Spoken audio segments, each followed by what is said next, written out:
Not gunfire, not bombs. The scream of factory machines, the smell of oil and hot steel, the vibration of the floor beneath my boots. My name is Roberta Tidmore, and when people talk about World War II, they picture soldiers storming beaches or planes dogfighting in the sky. But my battlefield was an aircraft assembly plant. Every morning before sunrise, I walked past a line of women just like me, housewives, students, daughters, some barely out of school. All of us stepping into jobs that just months earlier people said women couldn't do. We were building the war, piece by piece. My hands assembled aircraft parts, small components most people would never see. But we knew the truth.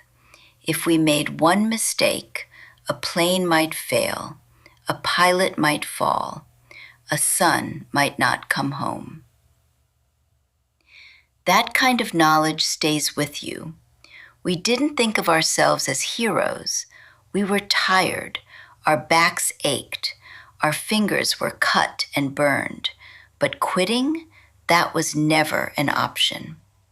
Later, America would give us a name, Rosie the Riveter, but back then, it was just our duty. Still, something inside me wouldn't rest. Every day, I watched young men leave town wearing uniforms. Some smiled bravely, some tried not to cry.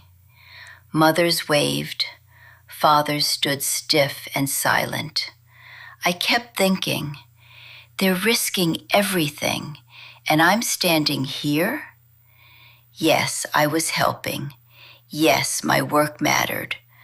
But my heart told me, you can do more. So one day, I did something that surprised everyone. I walked into a recruiting office, and I joined the United States Marine Corps Women's Reserve. The day I traded my factory clothes for a Marine uniform, I felt taller, stronger, different. But pride doesn't make training easier. Boot camp was strict. Discipline was everything. We marched, we learned regulations, we followed orders down to the smallest detail. Some people thought women couldn't handle it. We proved them wrong every single day. We weren't there as decoration. We weren't mascots.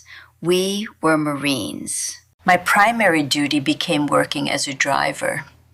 Now that might sound simple. It wasn't. I drove officers, transported personnel, delivered equipment and messages. Military schedules depended on us being on time, every time.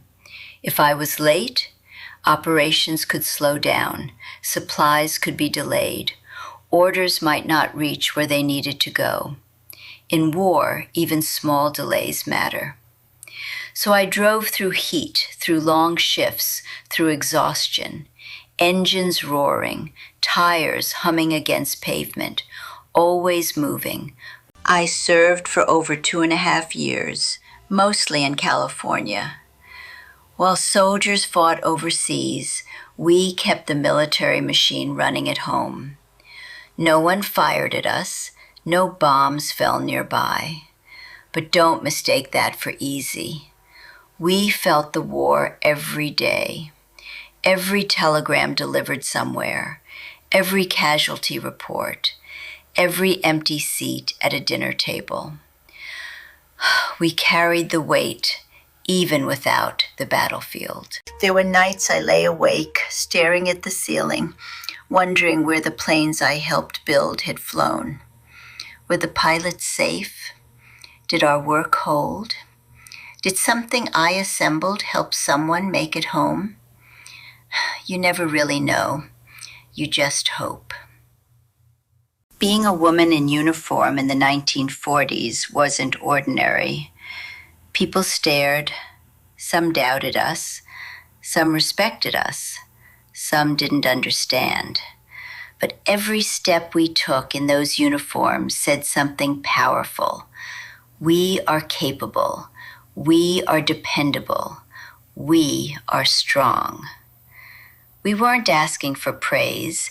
We were just doing what needed to be done. That war changed me. Before it, I was a young woman with a job. After it, I was someone who had answered history's call. I learned discipline, the kind that stays with you for life. I learned responsibility, knowing others depend on you. And I learned something even bigger. Courage isn't always loud. Sometimes it looks like showing up every day and doing your duty. When my service ended, I went back to civilian life. The uniforms were folded away, the engines quieted, the marching stopped. But inside, I was never the same. I carried pride, not because I stood on a front line, but because when my country needed hands, strength, and commitment, I stepped forward. We didn't fight with rifles. We fought with determination, with courage, with commitment. We fought by building, by driving, by serving.